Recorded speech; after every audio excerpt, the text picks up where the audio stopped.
Okay dear students, तो now let us सी exercise 12.1। तो यहाँ पे जो एक्सरसाइज 12.1 है इसके क्वेश्चन जो थोड़ा डिफिकल्ट टाइप के हैं वो हम आपको समझा देते हैं। बाकी जो रिमेनिंग क्वेश्चन है वो आप खुद से सॉल्व करेंगे। हाँ, यदि अगर कोई प्रॉब्लम होगा तो आप ज़रूर पूछेंगे। I will also try to tell you that questions. तो हम आपको यहाँ क्वेश्चन नंबर 3 बता रहे हैं। फर्स्ट और सेकेंड आप लोग सॉल्व कर लेंगे क्योंकि वह ईजी है इससे। हाँ, तो थर्ड क्वेश्चन देखते हैं क्या दिया यहाँ पे। A merchant bought 10 kg of rice at ₹70 per kilogram. कह रहा है एक व्यापारी है, वो 10 किलोग्राम चावल 70 रुपये पर किलोग्राम के रेट से खरीदा। ही सोल्ड 5 kg एट ₹100 पर केजी। अब वो इसमें से 5 किलोग्राम चावल 100 रुपये प्रति किलोग्राम के रेट से बेचा and the remaining eight ₹80 per kilogram. और बचे हुए चावल को वह 80 रुपये पर किलोग्राम के रेट से बेचा। तो वो टोटल कितना 10 किलोग्राम चावल खरीदा है, तो 10 में से वो 5 किलोग्राम 100 रुपये के रेट से बेच दिया। बाकी बचा कितना, 5 ही किलोग्राम बचा ना। तो 10 में से 5 किलोग्राम बेच दिया, बचा 5 किलोग्राम। तो बाकी वो जो रिमेनिंग 5 किलोग्राम है उसको वह 80 रुपये प्रति किलोग्राम के रेट से बेच रहा है। तो कह रहा फाइंड हिज प्रॉफिट। तो अब बताइए इस प्रोसेस में उसका प्रॉफिट कितना हुआ एंड द प्रॉफिट परसेंट, और प्रॉफिट परसेंट क्या हुआ। हाँ, ओके स्टूडेंट, तो देखते हैं हम इसे कैसे सॉल्व करेंगे। तो हमें ध्यान ये देना है कि यहाँ पे चावल खरीदा कितना गया 10 किलोग्राम, और हमारे पास रेट कितने का है 1 किलोग्राम का है कि नहीं। तो इसका मतलब ये हो गया कि आप पहले टोटल 10 किलोग्राम का सीपी निकालेंगे। तो आप यहाँ लिखिए सीपी ऑफ 10 kg राइस। तो 10 kg का 70 रुपये के रेट से हम प्राइस निकालें तो कितना आ गया 700, यानी वो टोटल 700 रुपये का 10 kg राइस खरीदा है। तो अब हम लिखेंगे ESP of 5 kg rice at ₹100 per kilogram. यानी जब वो 5 किलोग्राम को 100 रुपये के रेट से बेचेगा तो 5 किलोग्राम को कितने का बेचेगा, तो 5 में आप 100 से मल्टीप्लाई कर लीजिए, यानी 500 रुपये आ गया। ऐसे आप ESP ऑफ रिमेनिंग 5 kg का निकालिए, यानी 10 kg खरीदा था, 10 में से वो 5 किलोग्राम को 100 रुपये के रेट से बचा तो बेच दिया, तो बचा कितना 5 ही किलोग्राम। तो अब बाकी 5 किलोग्राम को वो 80 रुपये के रेट से बेचेगा। तो ESP of 5 kg rice at ₹80 per kilogram equal to आएगा 5 × 80। तो ये कितना आएगा 8 5 जा 40, यानी 400 ये आ गया है ना। तो इस तरह से ये दोनों आपका ESP आ गया है। तो अगर हम दोनों को ऐड कर लें तो टोटल ESP कितना आया ये हमें पता चल जाएगा। तो total ESP of 10 kg rice equal to हम लिख सकते हैं 500 + 400, यानी दोनों ESP को हम ऐड कर लेंगे। तो नाउ यू विल गेट ₹900। कितना आ गया 900, यानी दो कुल टोटल 10 kg चावल बेचने में वो 900 रुपये पाया, यानी 900 रुपये का वो बेचा। तो अब ध्यान दीजिए उसने टोटल खरीदा था कितने का 700 का, और बेचा कितने का है 900 का ही। तो इसका आपको दिख रहा कि CP ESP से कम है, यानी ESP ज़्यादा है, इसका मतलब उसका प्रॉफिट हुआ है। तो हम जानते हैं यहाँ लिखेंगे so profit equal to ESP minus CP। Profit equal to क्या होता है ESP माइनस CP। तो ESP 900 है, CP 700 है, माइनस कर लेंगे हम तो कितना आ गया 200 आ गया, यानी 200 रुपये का इसका प्रॉफिट हुआ। आपका पहला आंसर आ गया। अब दूसरा आपसे पूछ रहा था इसका प्रॉफिट परसेंट क्या है। तो हम लिखेंगे सो प्रॉफिट परसेंट। तो प्रॉफिट परसेंट इक्वल टू आएगा प्रॉफिट अपॉन CP × 100। तो प्रॉफिट कितने का हुआ 200 रुपये का, कितने पे 700 रुपये पे, तो अपॉन 700 हो गया इंटू 100%। ये 2 0 से 2 0 कैंसिल हो गया। अब ये 7 से तो डिवाइडेबल है नहीं, तो आप डिवाइड करेंगे तो ये पॉइंट में ही आएगा।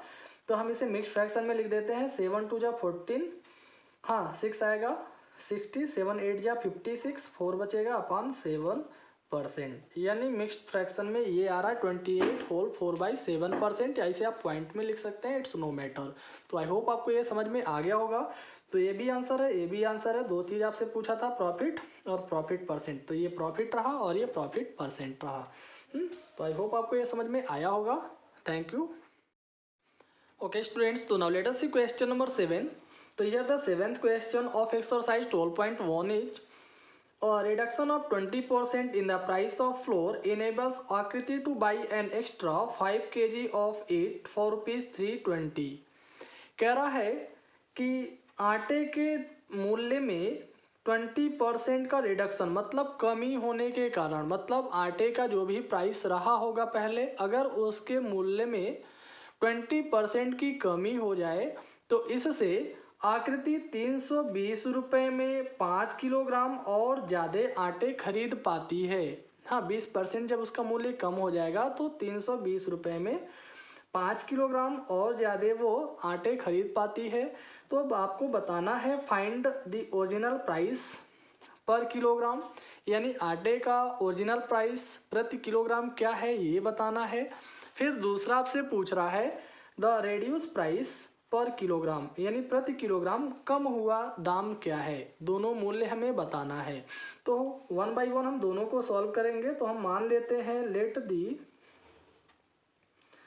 Original price be rupees X, मान लेते हैं ओरिजिनल जो प्राइस है आटे का वो एक्स रुपये है।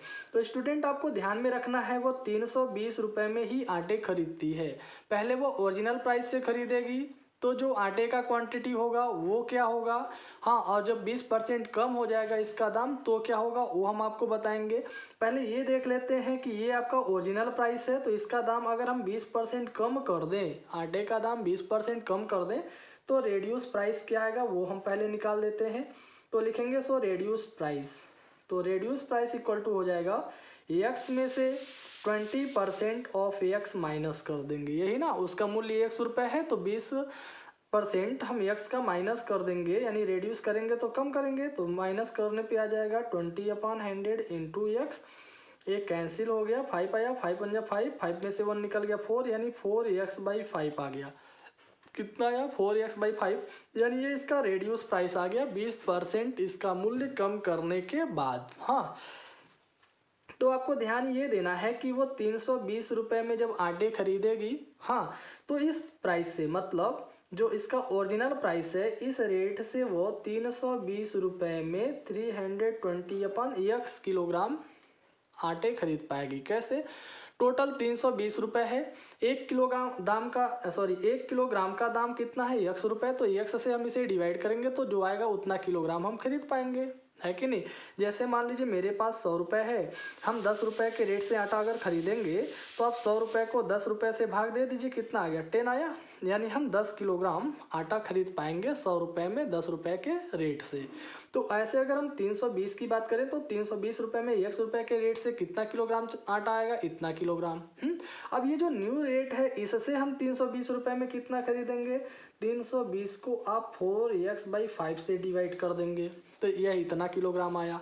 अब आपसे कह रहा था ये जो न्यू प्राइस से, यानी जो रेड्यूस प्राइस है इससे जो आटा खरीदेंगे वो क्वांटिटी इस पुराने यानी ओरिजिनल प्राइस से खरीदे गए क्वांटिटी से 5 किलोग्राम ज़्यादा होगा। तो इसका मतलब ये क्वांटिटी इससे 5 किलोग्राम ज़्यादा है, तो इसमें से ये माइनस करके इक्वल टू 5 रख देंगे, है ना। अब इसे आप सॉल्व कर लीजिए, ये देखिए नीचे फ्रैक्शन है तो इसका मल्टीप्लाई ऊपर हो जाएगा, तो 5 0 जा 0, 5 2 जा 10, 5 3 जा 15, 116, तो 1600/4x माइनस ये 320/x इक्वल टू 5 आएगा। हाँ, अब आप यहाँ दोनों का एलसीएम ले लेंगे,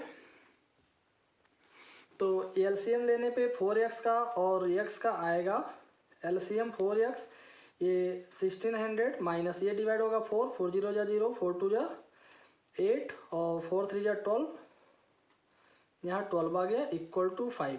माइनस कर लेंगे, ये 0 से 0 माइनस होगा 0, 10 से 8 माइनस होगा 2, 15 से 2 माइनस होगा 3, यानी 320/4x इक्वल टू 5 आया। इसके अपन 1 मानकर हम क्रॉस मल्टीप्लाई कर लेते हैं, तो 4 5 जा 20x इक्वल टू ये आएगा 320, तो हम x इक्वल टू लिख सकते हैं 320/20, 0 से 0 कैंसिल, 2 1 जा 2 6 जा 12, यानी ये आ गया 16 रुपये।